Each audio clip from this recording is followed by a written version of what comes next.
be your name, O Lord, this evening. You, the Alpha and the Omega, the owner of our lives. We give you all the glory. We praise you. Thank you, O Lord, for the way you are helping us to grow, even when Christianity is becoming another thing all over the world. Thank you, O Lord, for helping us to be among the conservatives. Thank you because you are taking the leading of our journey in life back to heaven. Thank you for everything that you have done in our lives. Thank you for making us to be your disciples. We return all the glory to you in the name of Jesus. Almighty God, we pray that as we are listening to your word again this evening, you will transform our life by the power of your word. Your word is sharper than two-edged sword. And we pray that every stony heart shall be broken today in the name of Jesus. We shall not hear these words in vain.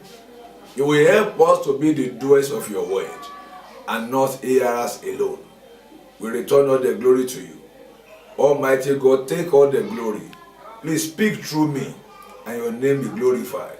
In Jesus' precious name, we have prayed. Amen. I'm welcoming you again to this evening Discipleship College. I pray your coming here today shall not be in vain. In our previous discussions, I heard from some branches that our grammar is too much. Therefore, we are going to mix it together today. We are going to speak about in Yoruba and English. But what I want to discuss with you today is very, very important. Very, very important. Please, I want you to have your jotter and write. And again, make sure you get these tips and listen to it again. It's going to help you a lot in your Christian journey. Christianity minus Christ is a mere religion. Mere religion. Many are going to the church today, but they don't have Christ. Do you know many ask office for God, but they don't have God? That is the problem we are facing in Christendom today. We have many priests without power. Priests holding office for Christ, but they don't have Christ at all. So in a world like this, we have to sit down and we have to go back to the old part. Àìmọye àwọn tó ń ṣiṣẹ́ fún Ọlọ́run tí Ọlọ́run ò mọ̀. Wọ́n kàn ń ṣiṣẹ́ yẹn. Wọ́n ń kọrin. Irọ́ ò dẹ̀ kúrò nínú ayé wọn. Èké ò kúrò nínú ayé wọn. Àgbèrè ò kúrò ńbẹ̀.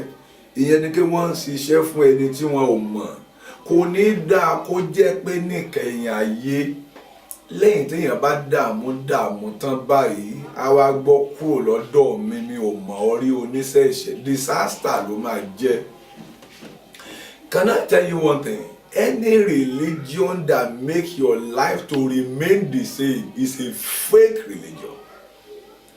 Iṣẹ́ tó bá ń ṣe f'Olúwa tí ayé rẹ ò dẹ̀ yí padà, ìwà rẹ ò yí padà, báyé ẹ ti rí níjọ́ tó ti lọ gba Jésù gbọ́, bẹ́ẹ̀ náà láyé ẹ ṣe rí dìsín. Ẹ̀sìn tí ó gbé ọdọ́run àpáàdì ló ń ṣe. Bó ti lọ gba Jésù tó ìbínú ẹ̀ ò kúrò ńbẹ̀, ìkà ò kúrò ńbẹ̀, àgbèrè ò kúrò ńbẹ̀, irọ́ ò kúrò ńbẹ̀. Àwọn èèyàn tí ẹ lọ sọ nígboro pé ọmọ Ọlọ́run ní ẹ̀dẹ̀, why are you serving the Lord? Ohun tá ń try àti ṣe ní kọ́lẹ́jì yìí nìyẹn. We are not here to entertain anybody. We are trying to put you on the right track, so that by the time you end your journey here on earth, ó gba káàbọ̀ ọmọ ọ̀dọ̀ rere. That's what we are trying to do.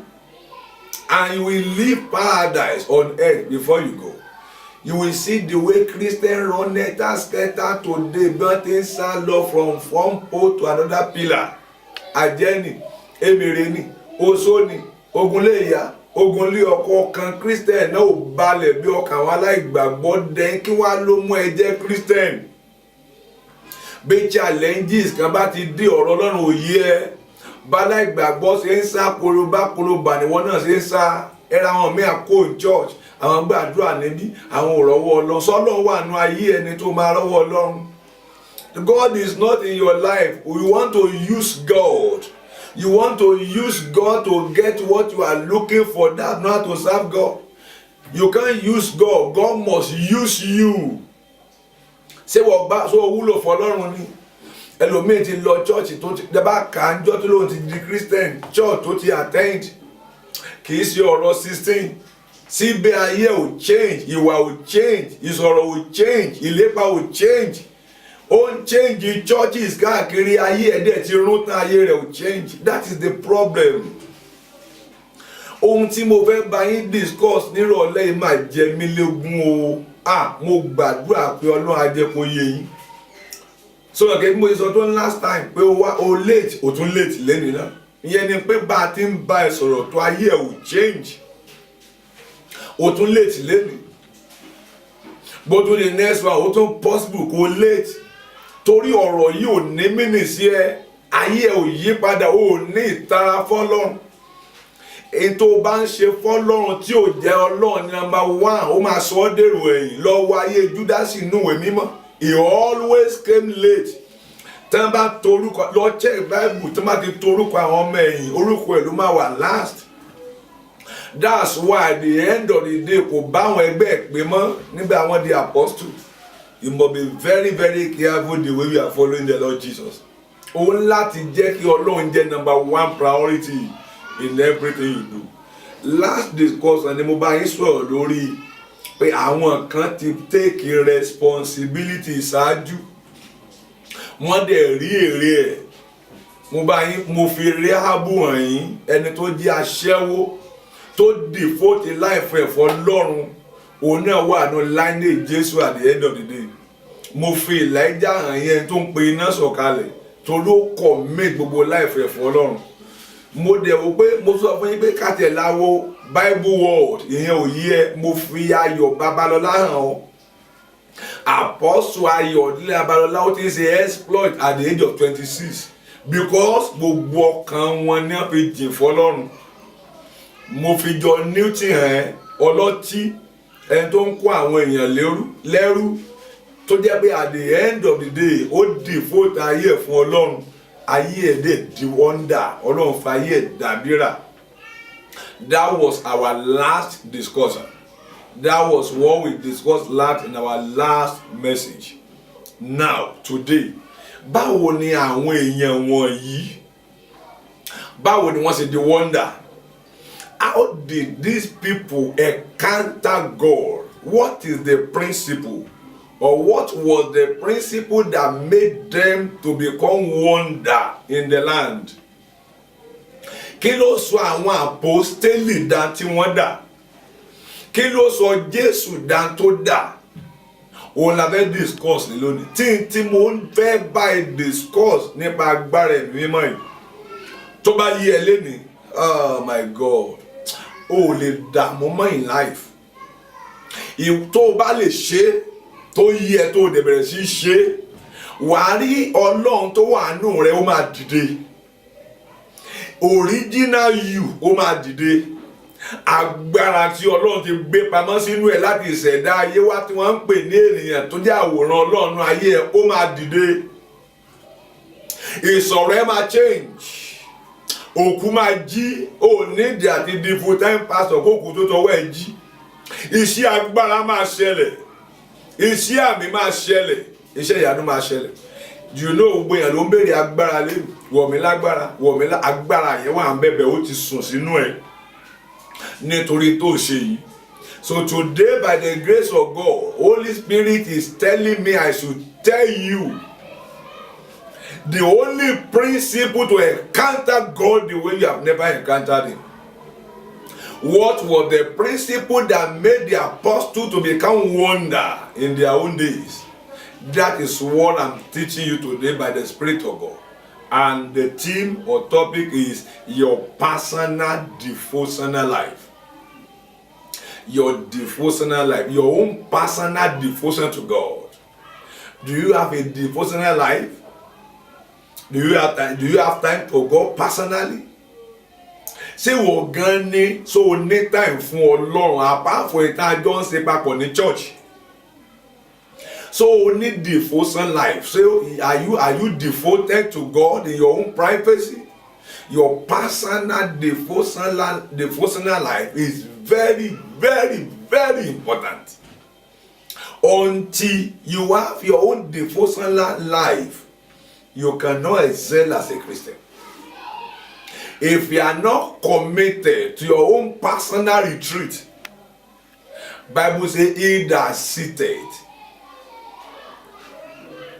in the heavenly place of the Lord, not that he that visited. Tó o bá ti jẹ́ ẹni tó ń jókòó sí ibi ìkọ̀kọ̀ ọ̀gá ògo ò lè gbé abẹ́ òjìji Elédùmarè. Màá dẹ̀ fi nǹkan kan nípa Jésù hàn yín. Ẹ rí bó ti jẹ́ wonder. I used to wonder within myself. I used to think, as a son of God, ṣé Jésù yẹ kó tún máa pray ni? As a son of God that came in the form of man, God in man, so yẹ kó tún máa pray ni? But you will see the example that the Lord Jesus set for every one of us. Jesus was a pace setter, and if you will not follow his footsteps, kò ṣe pé òní wà ní máa pè Christian ní ìhàn kankan tó san mọ́ ní òní tayé ẹ̀ jáde náà ni. A lè rí àmì ọba lára rẹ̀. Ó kàn máa dààmú báwọn ará àta tí wọ́n mọ Jésù ń dààmú náà ni. Tó ṣe bá ti ń ṣe Jésù là ń ṣe yìí nígbà tí wà yẹn entertainment là ń bá kiri. Our devoted man. So your personal devotional life is very, very important. Your devotion to God every morning, every evening, every night is very important. We are taking our text from the book of Mark. Mark 1. We are reading from verse 29 to 39. Mark 1, 29 to 39. That's where we are reading today. I want you to follow me, please. I beg you in the name of the Lord to start this thing I'm teaching you from tonight. Tó o bá mọ bá ti ń sin Ọlọ́run, o ò ní gbádùn Ọlọ́run. Tó o bá ti ń ṣe tó mọ̀ ṣe ìṣekúṣe ló máa ṣe, kò ní pè ẹ́. Owó tó ń wá kiri wà nù tí mo sọ fún ẹ. Tí Jésù bá gbilẹ̀ tán láyé ẹ, owó ni ó máa wá, ìwọ kọ́ ló ń wá owó mọ́. Gbogbo ọjọ́ ayé ẹ tó ń sọ fún mi náà lówó. Many of you will not come to the class again because you think you have worship in the morning. Do you know many of you? Tó bá di kànràn owó àti church máa gbélé ìjọ yẹn ni o. And you are a worker. Bá ní àwọn máa pè é fúnṣẹ́ kan o, àárọ̀ Sunday nìkan máa parí ẹ̀, church máa gbélé because you think money supersede your relationship with God. And thereby, àwọn ìbùkún tẹ́rẹ́tẹ́rẹ́tẹ́rẹ́ náà ló ń jẹ́. Kó dáa fún ẹ díẹ̀ lénìí, kó tún sáfẹ́rẹ́ fóṣù márùn-ún, kó tún dáa fún ẹ lọ́sẹ̀ kan tó ń bá kiri ayé ẹ nìyẹn bí kò tí mò ń kọ ẹ yóò yí ẹ. You don't understand. And I pray for the spirit of understanding today. God will open your heart to understand this that I'm teaching you. Let's go to the book of Mark 1. We are reading from verse 29 and downward. Please, I want you to follow me. Mark 1 and verse 29. The Bible says, I'm reading King James. And forthwith, when they were come out of the synagogue, they entered into the house of Simon and Andrew with James and John. But Simon's wife's mother lay sick of a fever, and anon they tell him of her. And he came and took her by the hand and lifted her up, and immediately the fever left her, and she ministered unto them. And at even, when the Sunday set, they brought unto him all that were diseased, and them that were possessed with devils. And all the city was gathered together at the door. And he healed many that were sick of divers diseases, and cast out many devils. and suffered not the devil to speak because they knew him. 35. And in the morning, rising up a great while before day, he went out and departed into a solitary place, and there he prayed. And Simeon and they that were with him followed after him. And when they had found him, they said unto him, all men seek for thee. And he said unto them, let us go into the next town, that I may preach there also. For therefore came I forth. Verse 39. And he preached in their synagogue throughout all Galilee, and cast out devils. Please be attentive. Something great is about to burst forth in your life. Something powerful. My prayer for you is to be obedient to this thing that Holy Spirit is dropping now into your life. When we go to the book of Mark 1 and 2, you will see prophecy about the Lord Jesus.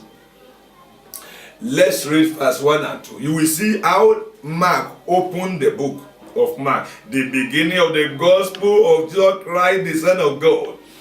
As it is written in the prophet, behold, I send my messenger before thy face, which I prepare thy way before thee. You will see. Number one thing you will see in this place is Bible confirming Jesus as a son of God, as a messenger of God. So number one thing is Jesus came to fulfill prophecy. Everybody, the prophet, the angel, even devil confirmed Jesus as the Son of God. So he came to fulfill prophecy. Number one thing you see there is prophecy. And if you read Exodus 23 and verse 20, you will find it there. I want us to compare Bible today, so that I will not think I'm just speaking from my brain. Exodus 23:20. Let's see what the Bible is saying in Mark 1 and 2. We will see verse 20 of Exodus 3. He said, behold, I send an angel before thee to keep thee in the way, and to bring thee into the place which I have prepared. So Jesus came to fulfill prophecy. Before he came to this world, prophecy has been before him that this man is coming. He's a son of God that will take you to the way to heaven. And if you read again Isaiah 40 and verse 3, those are the prophecies that Jesus came to fulfill. Isaiah 40 verse 3. You will see the voice of him that cry in the wilderness, prepare ye the way of the Lord. Make straight in the desert a highway for our God. You will see Jesus came to fulfill prophecy. You will see the same thing in Mark 1 verse 3. The voice of one that cry in the wilderness. That are the prophecy he came to fulfill. You will see that Mark 1 verse 3 and Isaiah 40 verse 3. They are the same thing. The voice of one crying in the wilderness, prepare ye the way of the Lord, make his path straight. So I'm going somewhere. That's why I'm laying this foundation. So Jesus has been introduced to the world even before he came to the world. John came to prepare his way for him. Is a son of God that is going to deliver the whole world from the problem of the devil, from the oppression of the devil.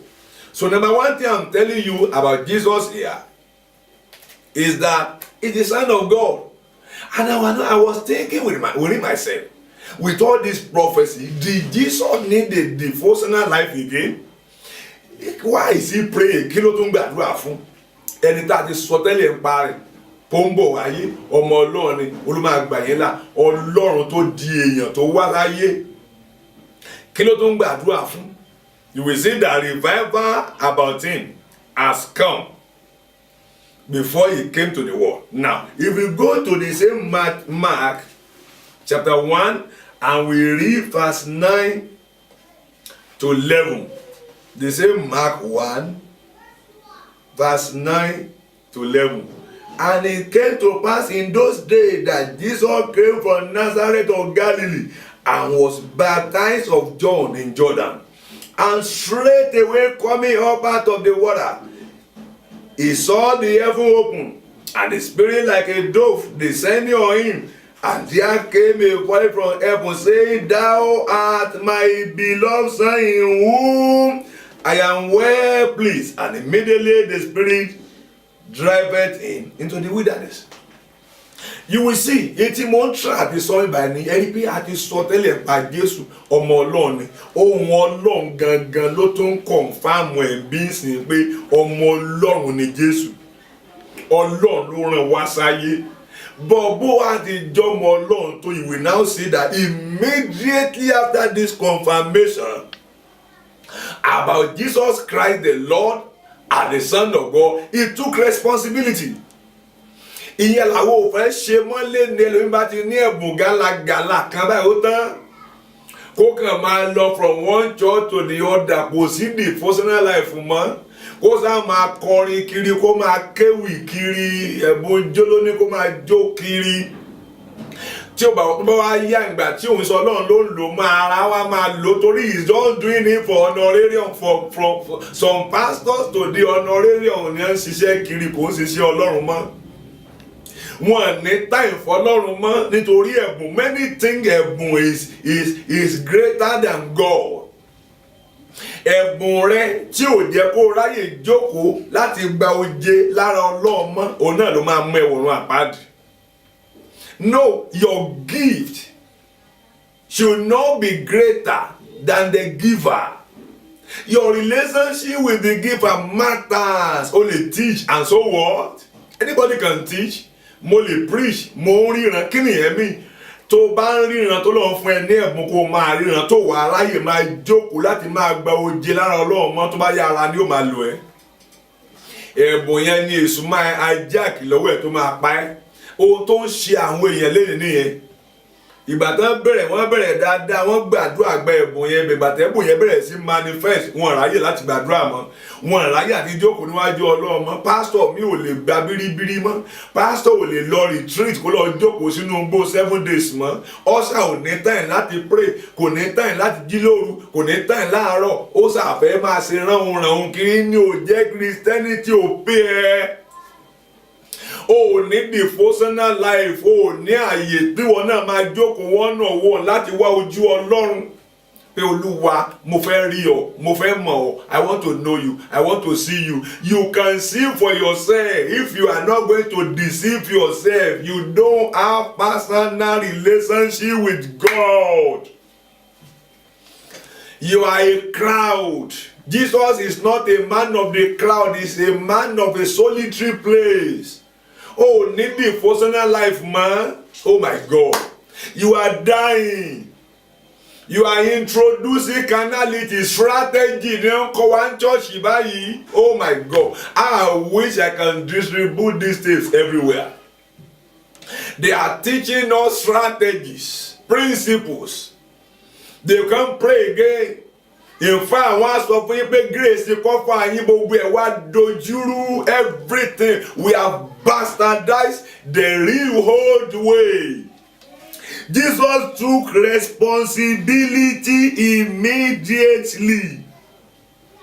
After the heaven confirmed him as the Son of God, the Spirit said, go now into a solitary place. The first thing after tí ọ̀run ti confirm, inú aginjù lọ́lọ́ jókòó sí. Ìwọ gan sọ fún mi jọ olo ti neta olo ti say last. For now tó ń là kọjá is an avenue for you to seek the face of God. Pé o níṣẹ́ for now. Thank God for you. Is at the end of you. Who knows where God is taking you to in life? It's an avenue for you to seek the face of God, to tell you the next thing to do, to move into the next level. Ó sáwọn iṣẹ́ ètò ṣe last nǹkan kí ló ń bọ̀ mẹ́.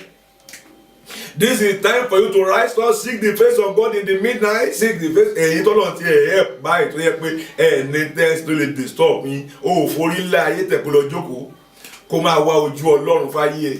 Ohun Ọlọ́run ọjọ́ kan ní òpin wàhálà rẹ láyé. You hear his voice for a second. That's the end of your trouble in life. Oh, ráyè àsìn lọ́run dáadáa ni. Olórin yẹn ní Olúwa ń bẹ bí ìtàtijọ́. Àwa la ò sin bàbá bí ìtàtijọ́ mọ́. Àwọn babalọ́lá táyì ń sọ̀rọ̀ wa tí ó wáyé ń pariwo ìsọjí 1930. Bí apostle bá preach lọ fún oṣù kan, yóò jókòó sínú gbó oṣù mẹ́ta. Tàbí dàdílẹ̀ tá máa wá ojú Ọlọ́run. Bá tún máa padà sí ìgboro, ìlú á tún máa mì tìtìtìtì, ìyẹn làwọn ò lè ṣe mọ́. Àwa ti wá entertainment owó pásọ̀ tó ń sunkún owó kiri báyìí. Ó ti wá ojú Ọlọ́run kan ìsìn ó ti lé lóṣù mẹ́wàá. Kò ní time. Kó sùn lóru, kó sùn lọ́sàn-án. Tó bá ń bẹ àdúrà ga máa sùn bí ó jókòó sí. Ẹ ti rí tó jókòó tó ń tògbé. What kind of life? Don't you know that the devil has arrowed you? Ó ti gbọ́fà ọ̀run. Ó ń sọ lórí akọrin olè dádúrà àgbà. Ó ti gbọ́fà ọ̀run. Àti wá church Bible study kò ní mínì sí ẹ. Ó ń ṣe ọ̀gá ọ̀sà study ò ní mínì sí ẹ. Àdúrà ò rí gbà. Àbí kó bá dé tẹ bá dé program àwọn ọ̀sà yìí kókó máa kọ bí àkùkọ. That's the only thing that mọ̀ ẹ́ sí. Òun compose orin inú ara. Ẹ̀bùn yẹn o àti ẹ̀mí má bá gbá ọmú nípa wíwá ojú Ọlọ́run. Ó di wonder. A ní ẹ̀bùn yẹn Ọlọ́run ti gbé tí ó sọ ẹ́ dorílẹ̀-èdè sínú ẹ̀. Àìwá ráyè láti wá ojú Ọlọ́run yìí ń disturb ẹ gan. Iṣẹ́ rẹ ni lóòru náà ó jí lóru gbàdúrà forí ọ̀fẹ́ láti jí láàrin òru kó gbàdúrà sí Elédùmarè káyé ẹ di wonder. You will see Jesus take responsibility, and devotional life is just a matter of discipline. You have to discipline yourself. You have to set timetable for yourself. You have to be disciplined. Kó rìn kiri látàárọ̀ kó wó lálẹ́ gbì for 24 hours. O lè sọ pé tó ṣe fúnra rẹ tó ṣe fọ́lọ̀ nílé. Bó láyé ẹsẹ̀ máa ní mí ní àwọn tó ń sin èṣù òsín báyìí. They are so committed and devoted to the devil. Ètí wọ́n ń jẹ ní kọ̀rọ̀. Oh my God. Omi ń jẹ ìgbẹ́. Àṣejẹ burúkú tí wọ́n ń ṣe fún omi ọ̀gá wà lára rẹ̀ láǹgbá gbogbo ẹ̀ ló ń jẹ. Wọ́n á lágbo kan orúkọ dìde kó máa pọ̀fọ̀ lẹ́yìn tó jẹ ọ̀gá tán. Lá máa pọ̀fọ̀ pé aṣọ aláṣọ lọ̀gá ń dàbora ìwá ló dé ṣọ́ọ̀bù láàárọ̀ òtá ò lè tànà ó ti gbáṣọ rẹ̀ bora lóru. Nígbà tí wo ní ọ̀rọ̀ Ọlọ́run láàrin òru ò lè wá ojú Olódùmarè kó dáṣọ tí agbára ọ̀gá òfin ní gba ògo rẹ̀ dànù. Ó ń sin Jésù ò mọ̀ sí oláyé òní mi ni ó gbórúkọ ẹ̀ tẹ́lẹ̀ ni ẹni táwọn kan ò mọ̀ sí tán ní ò dáa. Anything you are doing and you are not doing it properly cannot prosper your life. If you don't do it properly, it cannot prosper your life. Ó ṣe dààmú pẹ́tù ọmọbìnrin yìí. Tọ́rọ̀ Ọlọ́run òye ìyọkàn rẹ̀ á ṣe yí ibi tó bá ń ṣe teaching tó bá wù ẹ́ ló máa dúró mẹ́. Àfàdúrà ránran kò sí bá a ti bẹ́ẹ̀ sọ̀rọ̀ tó òní wá Bible study ní Monday. Eléyìí gan bí ẹni pé wọ́n mú ẹ tipátipá ò fẹ́ grow. Àdàgbà má kú lárògbó ò fẹ́ grow ránran ló ń ṣe kiri. Ìwà ayé ò ṣe àwọn tó ń rí ẹ̀ ń tà sọ pé wà rẹ̀ ò jọ tọmọ Ọlọ́run. Àwọn tó mú á church wọ́n náà ló lé wọn. Because of the way you behave. Pastor ẹ̀gán sọ fún mi pé ò gbádùn. Wọ́n ló ń da church irú. Yeah, what kind of life is this? Over grow. Ṣùgbọ́n ní ministry tó lágbọ́dọ̀ bí fẹ́ àwọn grow tiwọn. Where I'm laboring on you every day. Ògbórí dúró ó fẹ́ dáńtà. Ìtọ́ gbajúdá sí nìyẹn. Ministry àwọn Farisí ló ń pọ̀ sí. Jésù ló dẹ̀ ń bá kiri. Ó dẹ̀ pọ̀ sí ministry àwọn Farisí. Òmí inú yín lọ ministry àwọn tó ní ọ́fíìsì fọlọ́run tí wọ́n lọ lọ́rùn. Ẹ lọ ń yọ gbàdúrà mẹ́ ń pọ̀ sí ministry Farisí. Àwọn hypocrisy. Júdásì náà ministry Farisí ló fulfill. Ó dẹ̀ ń tẹ̀lé Jésù. Tí tó fi dèrò ọ̀run àpáàdì. Ìwọ tó sàmì ayé òdẹ̀ ní bàjẹ́. The Lord will be with you. You will change. I know you will change. This word I'm preaching to you today by the grace of God will change you. You won't go to hell. You will manifest the grace and power of God upon your life. I know that one for sure.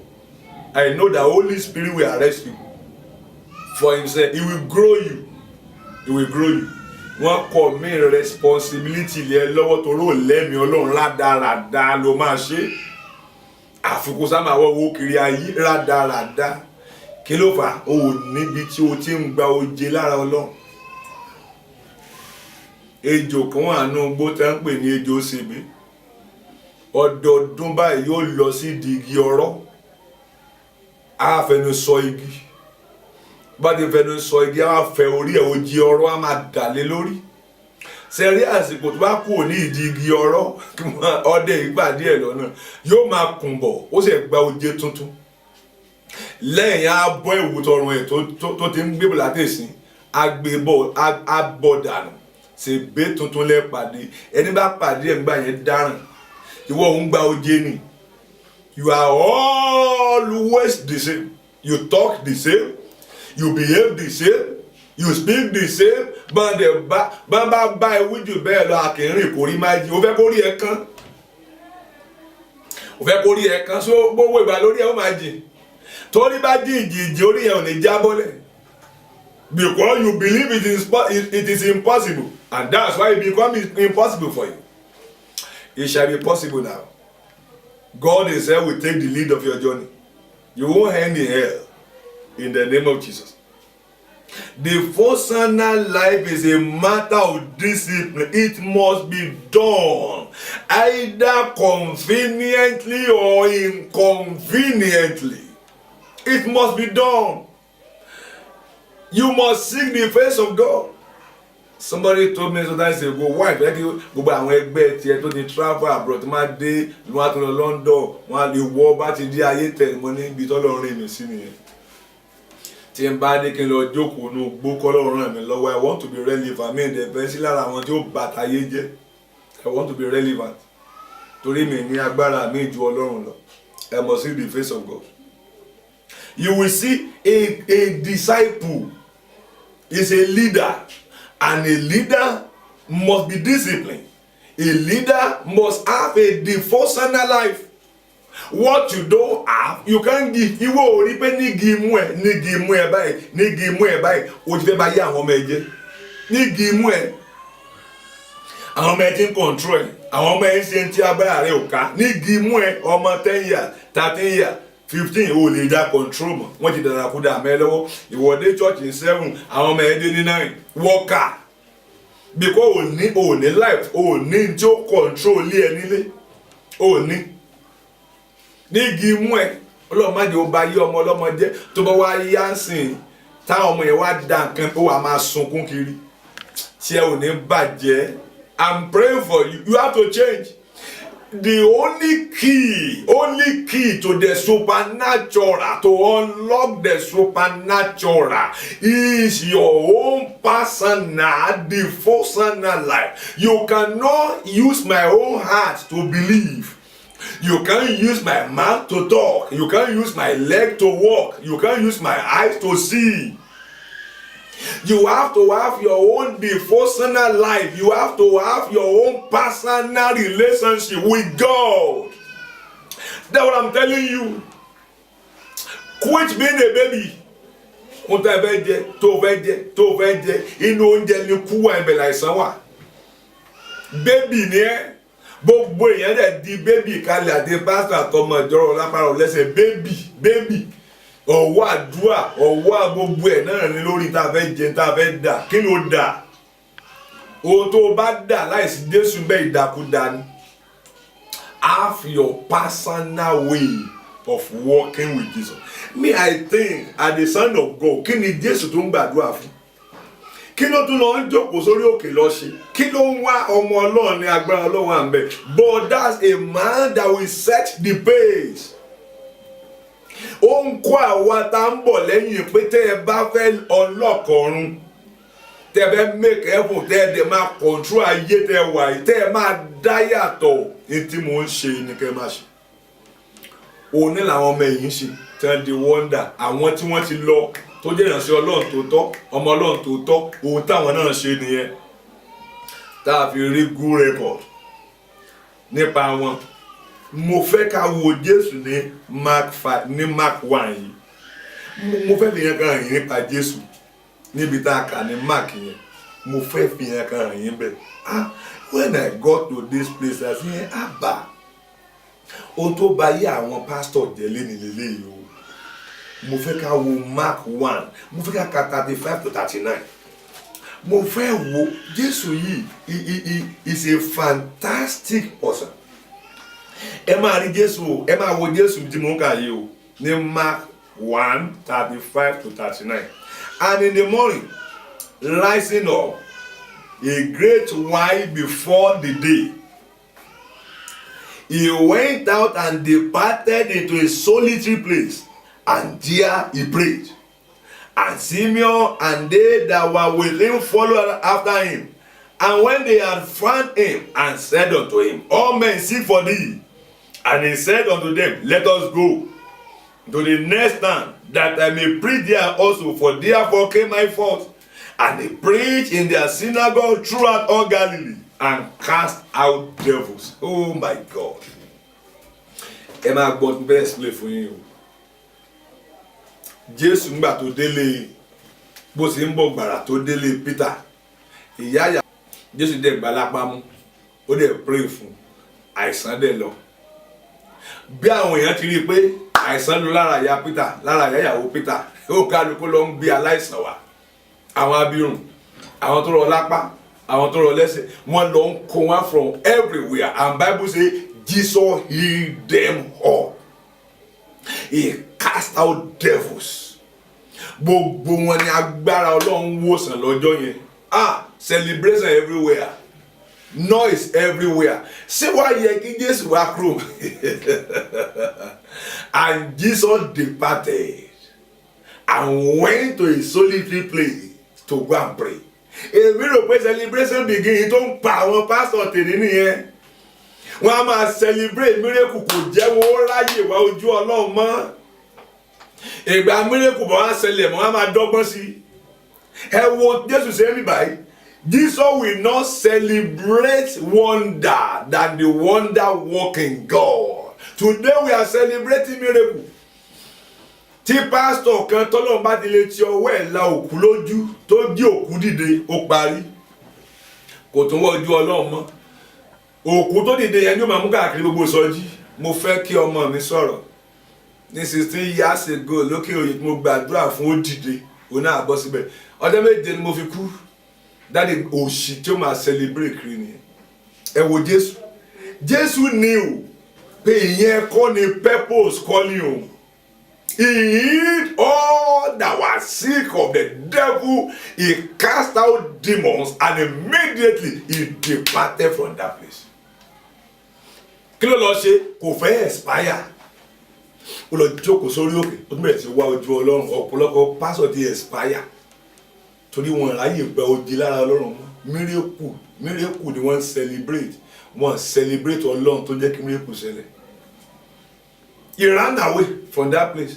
Làwọn ọmọ ẹ̀yìn àbẹ̀bẹ̀rẹ̀ sí wà. Ìgbà tán máa rí ọ̀gá àwọn èèyàn wá ẹ gan. Bolówó alátàná, everybody is looking for you. Wọ́n yẹ tó kó àwọn aláìsàn míì wá, ó yẹ kó máa sáré lọ bẹ̀ ni pé ẹ tún rí ọ̀gọ́rígọ́rí náà ẹ rí wonder. Ẹ mọ̀ pé Ọlọ́run rán mi, ẹ máa gbà. Ó yẹ kó tó sá lọ sáàrin ìlú kó jẹ́ ẹ máa kó wọn lẹ̀. Tí ẹlòmíì bá tọ́lọ́run bá tọwọ́ ẹ̀ la ojú, lábá lọ dá ministry lajúlajú lẹ̀. Láni káwọn èèyàn máa kó afọ́jú wa, ojú afọ́jú ẹyọ kan wà ní làmọ́ bí kò Ọlọ́run lè má fẹ́ lajú afọ́jú ńjọ́ kejì. Nígbà tó wá rí kójú afọ́jú ó làmọ́, àwọn ní káwọn èèyàn máa fi òrí lẹ ojú. Ká máa pretend bí afọ́jú. Bí kò ti expire. Kò fẹ́ wá ojú Ọlọ́run, bóyá lọ́la ara ló máa dìde kò mọ̀. Kò fẹ́ wá ojú Ọlọ́run mọ́, kò ní time mọ́ láti sit down. To get God, you need to sit down. God is not a man of the crowd. You can't be a man of the crowd to rule the crowd. You have to be a man of the secret to rule in the public. As a worker, ní time for long, ayé yẹn máa jàngí ni. Ìdí mo ń kọ́ ẹ̀ yí oògùn ìgbédìdí ẹni mo ń kọ́ ẹ̀ yìí. Àdúrà mi sí ẹni pé Ọlọ́run mi yóò ṣe ẹ níyì. Ó máa lè sọ tí mo sọ fún ẹ yìí. I don't need devotional life. I don't need devotional life. But I don't pray for 30 minutes on your own. Ojiku. You don't die. You don't die spiritually. You don't die. I tell you so. You don't die.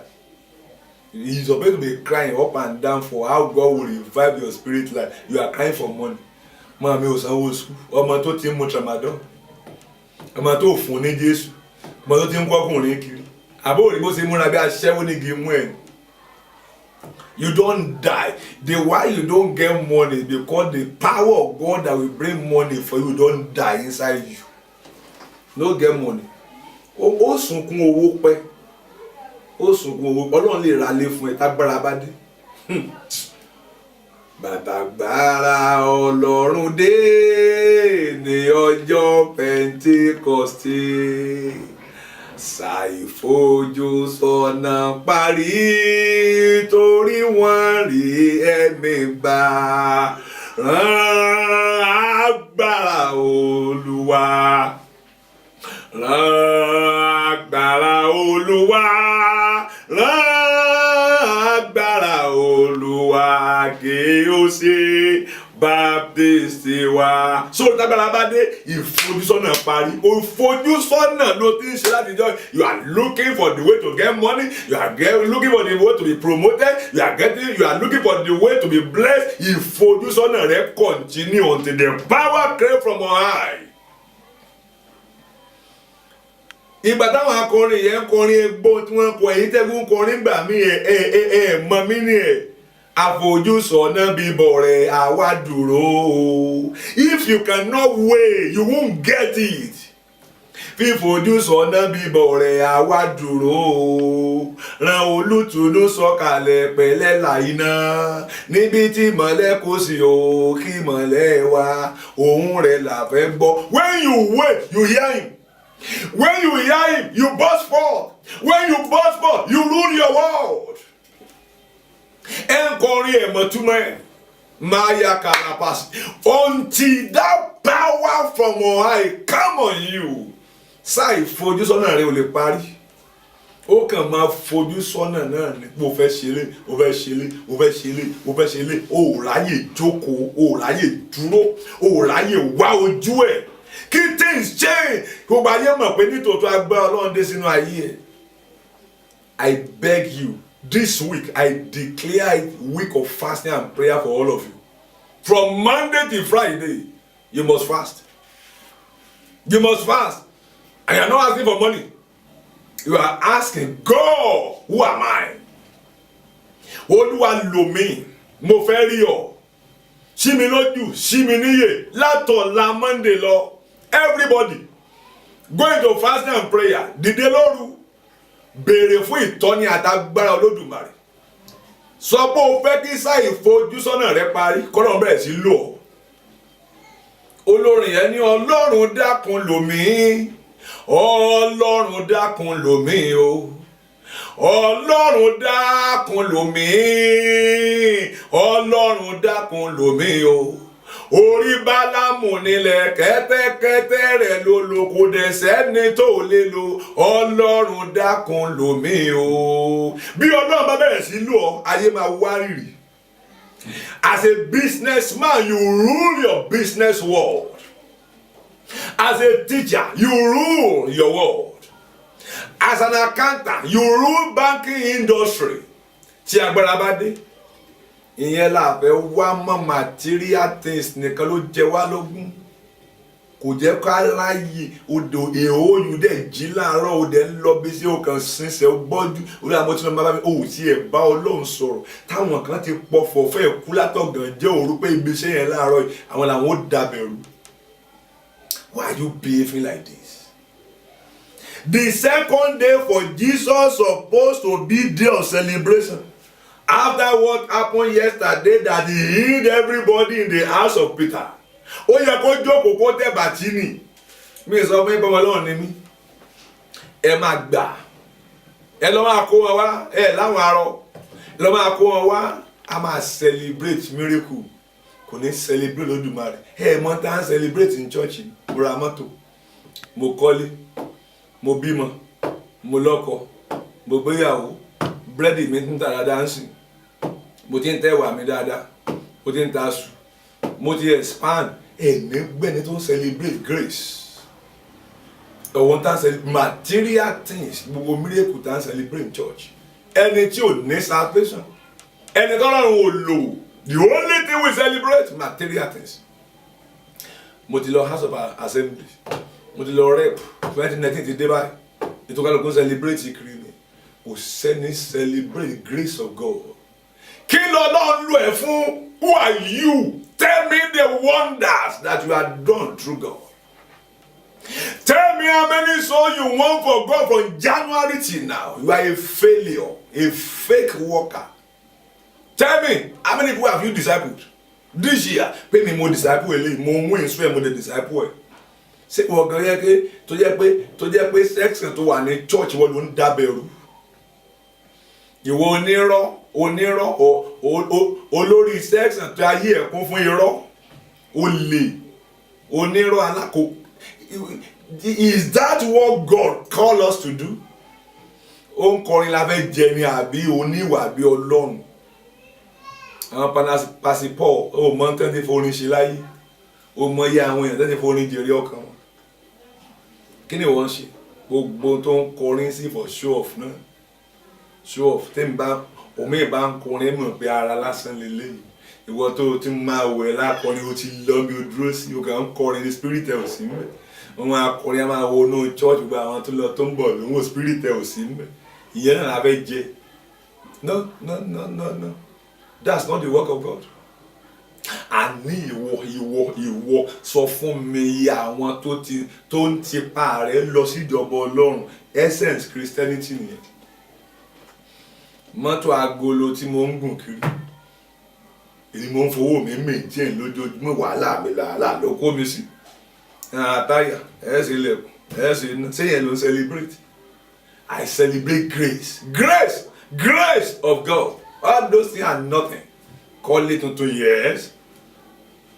Amato, travel abroad, ní lábẹ́jẹ́. Ṣé bó lọ labour abroad? Ṣé báwọn àwọn tó láìsàn wòrè ni àwọn ọ̀pọ̀lọpọ̀ ọmọ Áfíríkà lọ ń tọ́jú wọn ní labroad. Ó máa fi oúnjẹ sí wọn lẹ́nu, ó máa bá wọn gbégbẹ́, ó máa ṣe yẹn lẹ́ ń celebrate. Why are you celebrating nonsense? Ó lọ ṣe labour, òyìnbó kó wa lẹ́rú fún many years, aládòmìnira tó padà sí oko ẹrú báyìí. That's what we are celebrating. What I'm saying here is that you will see that Jesus did not sit down there and begin to tell stories of what happened yesterday. Many today are full of stories. Story báyìí wọ́n ti dárí nínú Kristi tó ti bàjẹ́ sí. Stories. Many pastors now are left with stories. Stories. No more solitary place. Ẹ wo Jésù. Mo wò wá bàbá ilé o. Israel kó jókòó síbẹ̀ kan máa sọ̀tàn. Ó ti dìde, ó mọ̀ pé agbára òun kọ́ lòun lò. Òun gbọ́dọ̀ renew anointing. Òun gbọ́dọ̀ renew agbára Ọlọ́run. Ó ti lọ, ó ti fa àwọn ọmọ ẹ̀yìn ẹlẹ́m̀bẹ̀. Ó ti padà sórí òkè, ó ti lọ ń gbàdúrà. Ìgbàlẹ̀ mọ́ ni Pétérù àtàwọn àwọn èèyàn ẹ̀ bá bẹ̀rẹ̀ sí wà. Olùkọ́ ni, báwo ló ṣe bẹ́yẹn? Àwọn èèyàn wá ẹgẹ́. Wọ́n ti lọ wo everywhere. People know what. Let's go back again. We will see what Jesus, how he answered them. That Mark 1, 35 to 39. Irú Jésù mi irú ẹ̀rí. You will see in verse 37. Mark 1:37. And when they had found him, they said unto him, all men seek for thee. You know, miracle will make people to sought after you. That is the problem many pastors are having today. Miracle, signs and wonder will make men to always rush at you. If care is not taken, if you take all your time, you won't have time for God again. And when you are now diminishing in power, you begin to introduce carnality. You will die spiritually. Ẹ wo gbogbo bẹ́ẹ̀ tí ń rọ́ gìrìgìrìgìrì tí o bá ń jẹ́ àwọn tó gbọ́n, wọ́n máa ń paralyze spiritually at the end of the day. All men seek after thee. They are looking for you. Emma Gwanza daddy, let us go into the next town. I don't want to remain stagnant. I don't want to remain stagnant. He has used me for signs and wonders in this place. Let's go somewhere else. That I may preach there also. For therefore came I forth. I'm not a man that will remain in a place stagnant. Let's go elsewhere.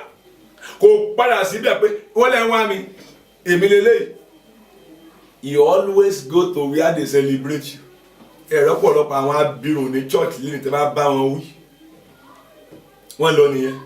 They always look for kema pampa wọn, kema fọ́ra wọn lórí, kema kówó fún wọn. Daddy, mo fẹ́ jẹun. Daddy, táwọn wá ṣe nǹkan tí ò dá, tí a bá wọn wí, abirùn lọ nìyẹn. Gbogbo ń tẹ́ ẹsẹ̀ fún tó dá kò rí yẹn rò mọ́. Ẹkún ni ó máa sun kiri. Ǹjẹ́ mo ti wà ń bẹ̀, mi ra mọ́tò. Kó o tó débẹ̀ ò ra mọ́tò rí. Sọ tó gbèsè kó o tó débẹ̀, so ra mọ́tò rí, so kọ́lé rí, so ra lẹ̀ rí. Ká sọ pé bóyá ń gbò débẹ̀ nígbà gbogbo owó ẹ̀ tí ó sórí ire débẹ̀ tẹ́lẹ̀ ni. Ṣé bí wọ́n fẹ́ tún rí ẹ̀ ṣe ni àwọn abirùn. Many are imbeciles. Wọ́n fẹ́ pẹ́ máa sábà pàmpá àwọn kan ṣe yìn kẹ́ máa fọwọ́ ra wọn lórí nǹkan fẹ́ nìyẹn. Bẹ́ẹ̀ Jésù náà ẹ dá lọ bò mí. Let's go. That we may preach somewhere. Not that they are going there, but I come to preach. My purpose of coming to this way is to preach. To preach. And that about me. Kia what you love it. Bible in verse 39. I preach in the synagogue throughout all Galilee and cast out devils. Wàá rí i pé ń bọ̀ tó débò míì náà tó lọ́sẹ̀ wá ojú Ọlọ́run tán ni the same miracle tó bẹ̀rẹ̀ ṣẹlẹ̀. Ibẹ̀ Ọlọ́run ti fẹ́ lò wá pọ̀ èmi gan tẹ̀ ti jókòó síbà kì í sìn ìjù. I should not say that I've been here for the past maybe 17 years now. I came to Baptism by the grace of God in 2001. Ẹ gbàdúrà deliverance fún mi gan. I may go out of this place. Enough is enough. Let me go on mission. Let me go up and down preaching the gospel. Kẹ́yìn náà jí kẹ́kọ̀ọ́ nípa abirùn. Daddy, ẹ máa bọ̀ alẹ́ o. Daddy, à ń retí yín o. Daddy, ẹ dìde. Fúnra yín ẹ̀wọ̀n gbogbo sóò. Màkìsí, ọlọ́jọ́, Fádípẹ̀, ẹ̀wọ̀n ti gbó olómù, ẹ̀wọ̀n ti ìdèrè, ẹ̀wọ̀n ti igbó ọ̀rà, ẹ̀wọ̀n ìtayétẹ̀, ẹ̀wọ̀n ìtafẹ̀wá, ẹ̀wọ̀n gbogbo tó tó wé ẹ̀fẹ̀ mi lọ́rùn lẹ̀. Let me go up and down. Ẹ kúrò lábirùn. The Lord will help us to grow now. As we are going to the new year, new thing will happen. In the name of Jesus. We are not going to remain stagnant, nor remain the same. In the name of the Lord Jesus. Jesus departed. And I'm going to tell you two things. If you cannot finish this message today, we are going to continue next class. Because it's very, very important to me. Very, very important to me. 2 points. Ni mo take note in me. Number 1, Jesus can see within himself that relationship supersedes responsibility. The responsibility God has given to you as a church worker should not be higher than your relationship with God. Should not take away your relationship with God. Ẹ̀bùn ẹ tó ní ò gbọ́dọ̀ gba relationship pẹ̀lú Ọlọ́run lọ́wọ́ ẹ̀. Ẹ̀bùn yẹn is your responsibility. Tọ́lọ́run fẹ́ kó máa ṣe fóun. Ṣùgbọ́n ìyẹn ò gbọ́dọ̀ take priority. Pé òní òwà wọjú ayé ẹ̀ tán ló wà ní ààyè fún Ọlọ́run gangan mọ́. Ìwọ náà wo gẹ́gẹ́ bí ọkọ àti ìyàwó.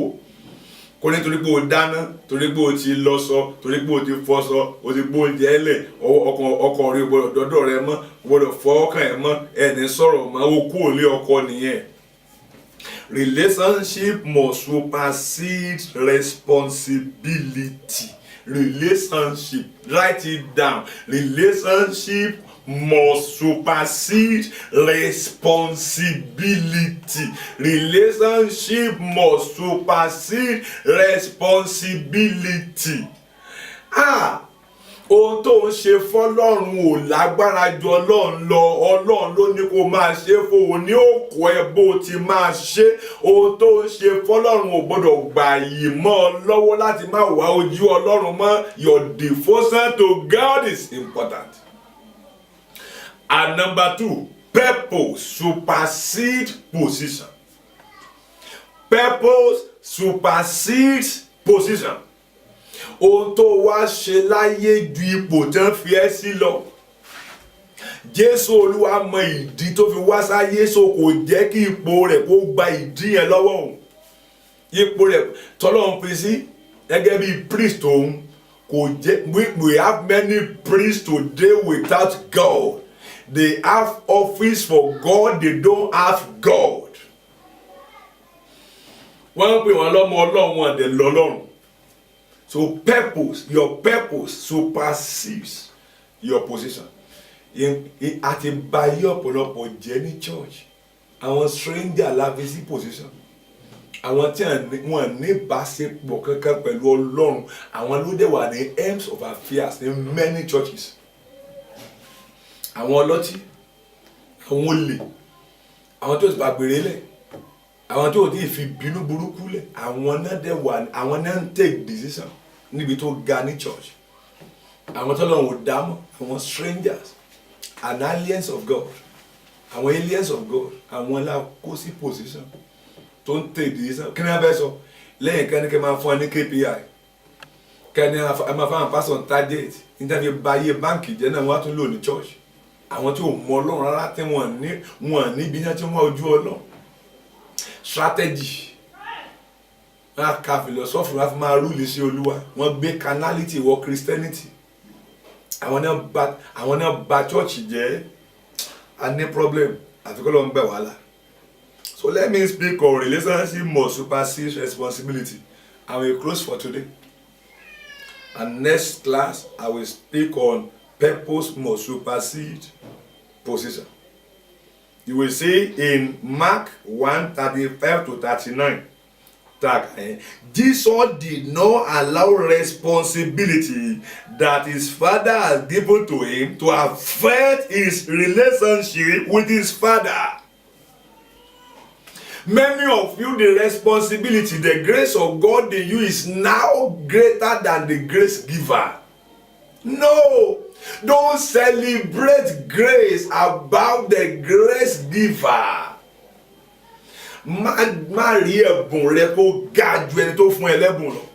Your relationship with God matters, or else you become expired. You become expired in no time. Grace Ọlọ́run ayé ojú Ọlọ́run lọ, máa wá ojú Ọlọ́run ní gbogbo ìgbà. Relationship with God matter. Today, responsibility is taking over from our relationship with God. Many do not have devotional life again because of responsibility. Mo ní sọjí níbí, mo wá ń preach your old message. Ìsọjí wà níbí. Old message ló wá ń gbé káàkiri. Kò wá ráyè mọ́ láti wá ojú Ọlọ́run. And because of this, he expired. And people are still following him. Ó dẹ̀ ti expire. Ó wá ń lo ọgbọ́n ara. Ó ń lo ìmọ̀ ara lẹ́yìn títí ẹ ti finish. Relationship with God must be your top priority as a worker, as a pastor of the gospel. Your relationship with God must be top priority. Let's see what the Lord Jesus told the apostles in Luke 20, in Luke 2. No, let's see what the Lord Jesus told us in Luke 2:49. Luke 2:49. Let's see something about Jesus there. In Luke 2:49. And he said unto them, how is that you sought after me? Wish ye not that I must be about my Father's business? Ẹ ṣe ń wá mi káàkiri. Ẹ ń wá mi kiri, ṣe bàbá mi jẹ mí lógún, gbọ́dọ̀ wá ojú rẹ̀. ìyẹn làwọn pastor sọ di náà dorí ẹ̀ kodò sí. Christianity is a business. Christianity is a business. You have to have business mentality to Christianity. Àwọn abirùn ọ̀rọ̀ Ọlọ́run is a business, but a business of God, owned by God, ruled by God, controlled by God, directed by God, not by you. Ó ní ẹ̀ka ṣe ń diṣẹ́ lẹ́yìn kọ́ ló máa lò ẹ́. Ìwọ ló ń lo Ọlọ́run báyìí, ìwọ ló ń lo ẹ̀mí mẹ́ẹ̀mọ́ lò ẹ́ mọ́. Kò máa sọ àwọn ọ̀ràn jákujàku. Because you don't know what you are doing again. After an hectic day of war, this all departed to the mountain to pray. Jesus is not a man of the crowd. Kò sẹ́ tó kàn máa jókòó sáàrin èrò tí wọ́n máa celebrate. He's a man of relationship with God. Mo fẹ́ ká ronú. I want us to think deeply tonight. Please, I want you to start your devotional life today. I beg you in the name of the Lord. Bó tiẹ̀ jẹ́ 1 hour péré ló máa fún ẹ lóru ẹni. Mo gbọ́dọ̀ dìde lẹ́nu. Mi ò fẹ́ rí bákan náà mọ́. Àlọ́ ti rọ lápá kọ́ ló ń gbé ẹ dìde. If you start today, we see what God begin to do in your life from today. Kó wá di habit ẹ. Kó wá ní discipline. And don't see prayer bí ẹni pé mo sábọ̀dọ̀ pray kí n gba nǹkan lọ́wọ́ Ọlọ́run. Prayer is a communion with God.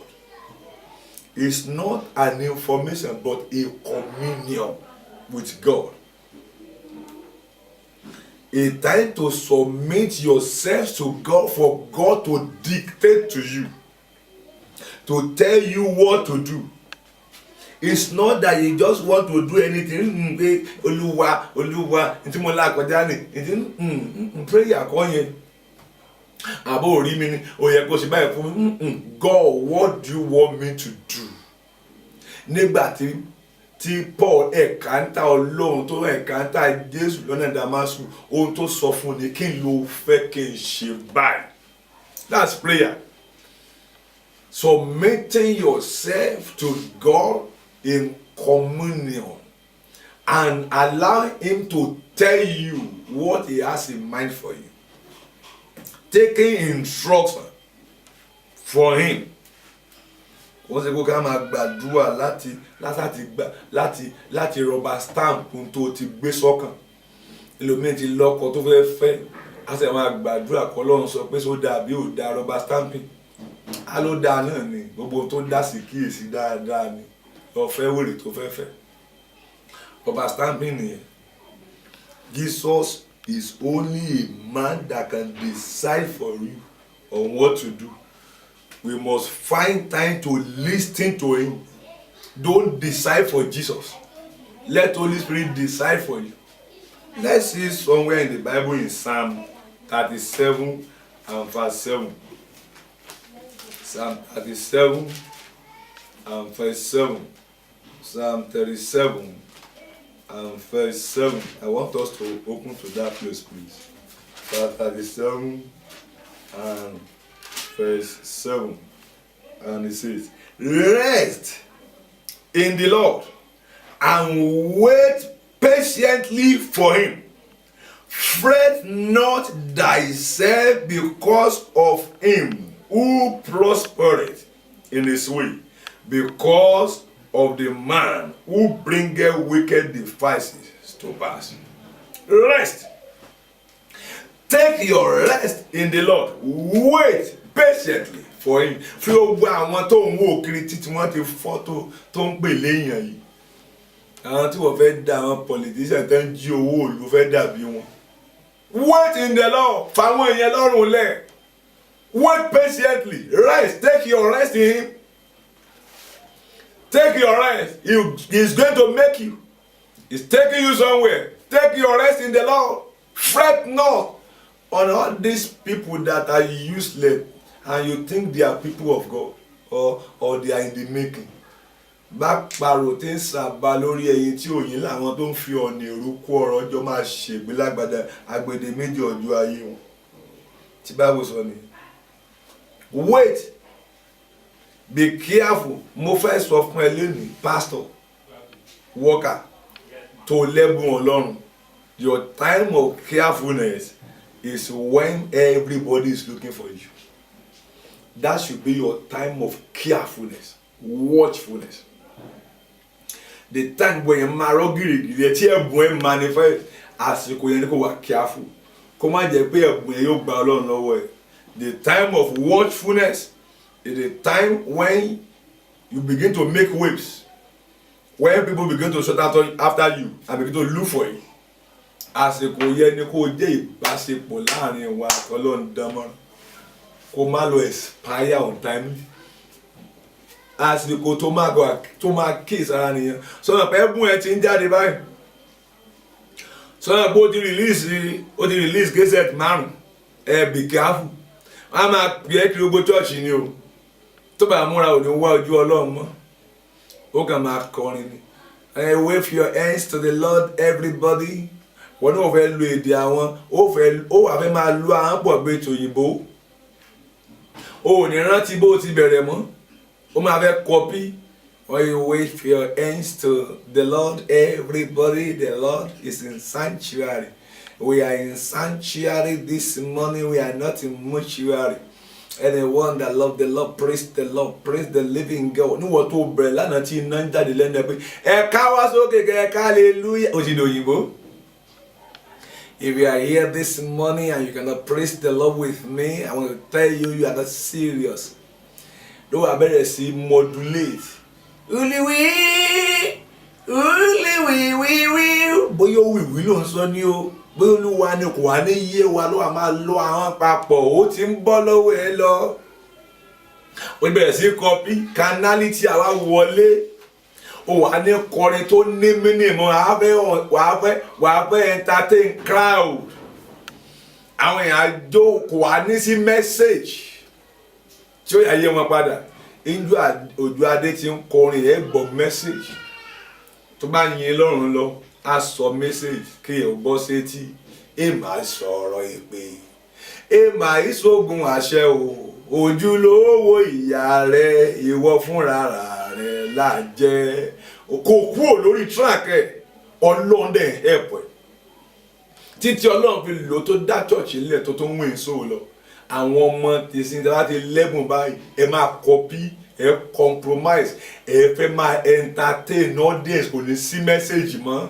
Àlùjọ ló kù. Iná fi ń pè ayé máa wọn olórin ayé. Àlùjọ. Ẹ lọ gbọ́ àwọn orin àwọn ẹ̀kọ́ ayé àtijọ́. Gbà tí wọ́n sì dókun pupa o. Mo rántí lábúlé a máa jókòó ti rédíò ni. Páwọn Ìgbàjà ti fẹ́ kọrin o. Níbi tí ìrètí ti pín.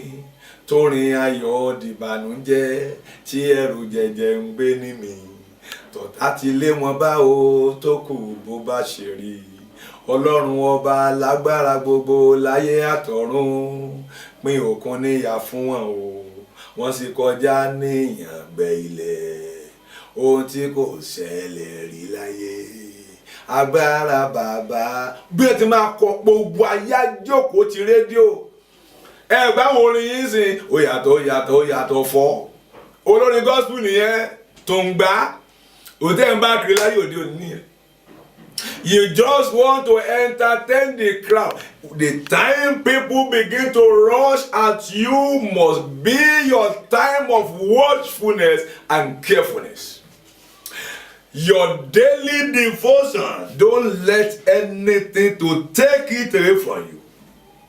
Be careful when man begin to look for you up and down. Be careful when you come to limelight. Be careful when you begin to have fame. Be careful so that you will not expire untimely. Jesus did not remain at Capernaum so that they will celebrate him. I wrote something down here. Jesus did not remain at Capernaum so that they will be celebrating him. He went somewhere else. And God still performed miracles. You go and know that Mark 1:39-42. God still performed miracles. Many of us stay only where people will be celebrating us. We don't want to move. We are distracted because of people looking for us. My sister, my brother, Don't let your grace be superior to God. God is the grace giver. The grace of God upon your life is not superior to God himself. Má rí ara rẹ bí ẹni kí wọ́n ló ń ṣe. Má jẹ́ kí orí ọ̀fẹ́ Ọlọ́run tó wà lórí ẹ̀ kó gba Ọlọ́run kúrò lọ́wọ́ ẹ̀. Your personal relationship matters. Your devotional life matters. Jésù bàbá gbogbo ọjọ́ ayé, if we are devoted. Many of us, we only listen to opinion of men. We want to do what people are doing. Àwọn ènìyàn kọ́ ọ̀pọ̀lọpọ̀ wọn sí. Báyìí ló yẹ kẹ́ ti ṣe. Àwọn ayé máa kó jẹ báyìí. Àwọn ayé máa gba tiẹ̀ báyìí. Tẹ́ bá fi léyìí sí. Àwọn ayé ò ní láìkẹ́ ayé ló ń ṣiṣẹ́ fún àbọ̀ Ọlọ́run. Ó fẹ́ ká yé praise ẹ bínú Ọlọ́run ṣe ń bàjẹ́ lórí ẹ. The purpose of God over our life should not be interpreted to us by God, by men, but by God himself. Má jẹ́ èèyàn bá tiẹ̀ jẹ́, má jẹ́ wọn dictate kọ́lé ẹ̀ fún ẹ. Mọ tó ń ṣe nínú Jésù, máa wá ojú ẹ̀ gbogbo ọjọ́ ayé ẹ̀. There are people in position today who has no God. That is the tragedy in the church. The tragedy among the workers. At the Koba workers. At the workers in believers class, ṣe workers in training. Wọ́n ti di worker. Ṣé bó bá ó kàn mú ó mú orin kọ́ ó dẹ̀ ò pé kó wọ́n ọ̀sá protocol. Ẹni tí ò ní gbà lọ́kàn. Tẹ́ni kó lọ máa ṣe believers class, workers in training. Kò ní gbà lọ́kàn náà. Ẹ̀ẹ́dẹ̀ ní workers in training ọ̀ǹgà àti believers class àárí ọkàn rẹ̀ gbàlà. A bá fi ẹ̀gún ọ̀gàn sáàrin àwọn wọ́kà kó máa bá ẹ̀ bó ti ń ba wọ́kà jẹ́ báyìí. Ǹjẹ́ ẹ ti ń kọ̀ rẹ̀ tẹ̀ só gbọ́? Ẹ bá mú un lórí lẹ́nìí, á tún bọ́ lọ́la. Ó ń bà jẹ́ tó ẹni ara. That is the tragedy we have in the church. We put strangers on the pulpit. Those who have nothing to do with God, who have no relationship at all with God. Àwọn la kó sí pulpit. Àwọn náà ń kọrin. Àwọn èèyàn àjò ìyẹn ò máa kàn sọ́dọ̀ wọn àmẹ́. That's the problem. Our position must be for God. We must not struggle to be in position, but we must struggle to be in God. Today, people just occupy position. Many are not in God. Oyè mẹ́ta lómi ń gba church, ó gba deaconess, ó gba deacon, ó tún gba elder. Ó gbé ló gbà papọ̀. Tí máa tẹ̀lé fún yàn title in church báyìí inú àwa dùn. Àga ìgbéraga dé. A máa bàjẹ́ lọ. Ẹni tí ò tí tó nǹkan tẹ́ lọ fi ké sí lọ́rùn tẹ́ ń pè ní pastor. Orí a máa wújú sí apá ẹ̀ lọ. Don't you know me?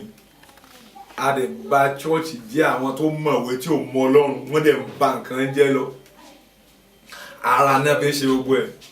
So when people are not devoted to God, when people are not in God and they are not devoted to God, and you put them in position in the church, you make them a danger. They are dangerous to the work of God. They will destroy the work of God. They are danger. You are not helping them, you destroy them. Let them go back to the drawing board and give their life to Jesus. And know who they are in Christ before you put them in position. Or else, let me close today so that you can go and enjoy your Sunday. Please and please, don't forget what I told you. We are starting 5 days fasting from tomorrow, Monday to Friday. Ó dẹ̀ bọ́ máa jí lóru kó gbàdúrà wá ojú ẹ̀ lọ́sàn pé Olúwa mi máa lè pray mo máa ti ń kú lọ. Olúwa gbà mí mi ríran ọ̀run gbúndùkú ni mo wà gbà mí mi ríran ọ̀run má jáyé mi ó bàjẹ́ báyìí. Mo fẹ́ rí ọ. Mo ti di danger síṣẹ́ yìí. Mo rọ lápá ọ lẹ́sẹ̀ gbé mi dìde. Mo kàn ń rìn kiri, mo kàn ń ṣe wọ́kà ni. Irọ́ ò máa kúrò ńbẹ̀, olè ò máa kúrò ńbẹ̀. Oríṣiríṣi. Mo fẹ́ kó dìde báyìí nínú agbára Ọlọ́run kó bẹ̀rẹ̀ the personal life. Many a times we have stayed when we are supposed to move. because men wanted us to stay. Èyàn la wá celebrate. Ọlọ́run ti fẹ́ ká move. I pray, I share anything because men wanted us to stay and we are there watching. I pray that the devil will not destroy our life in the name of Jesus. And at times we move when God wants us to stay. A gbọ́dọ̀ lè wá ojú Ọlọ́run báyìí. A gbọ́dọ̀ dìde báyìí. A gbọ́dọ̀ jí àwọn ọmọ wa láàárọ̀ ká ṣe devotional prayer. A gbọ́dọ̀ jí wọn lóru pé ká máa gbàdúrà. Dìde nínú ẹ̀mí Ọlọ́run. Má jẹ́ kí o wá dààmú rẹ kó bá tiẹ̀ jẹ́. So today I spoke on your own personal devotional life. Your personal relationship with God will make you to encounter God, to rule your world and to make heaven.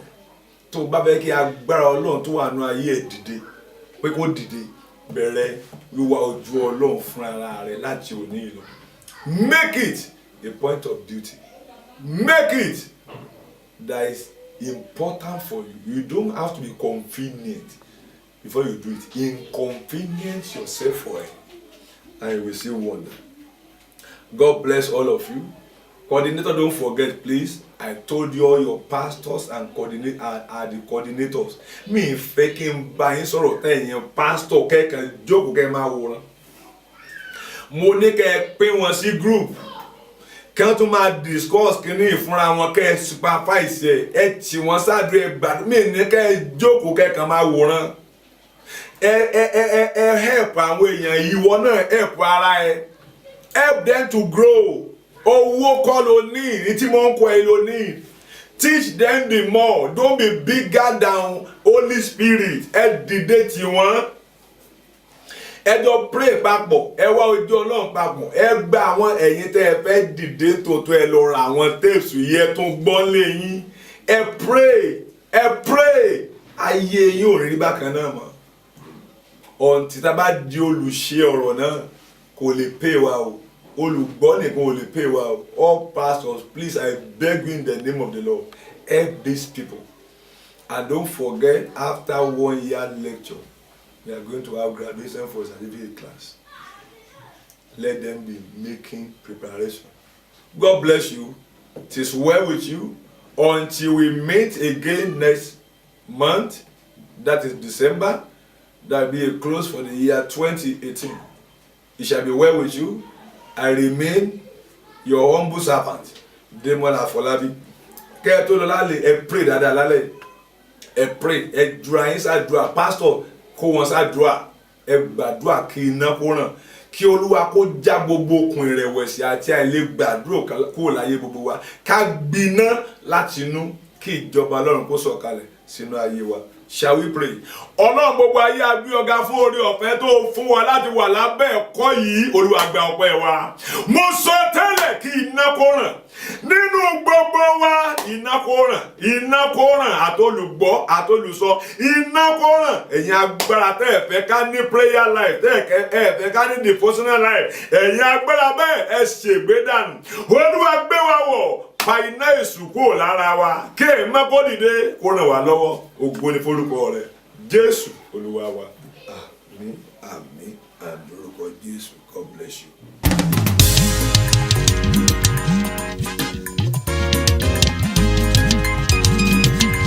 The Purple Music Production.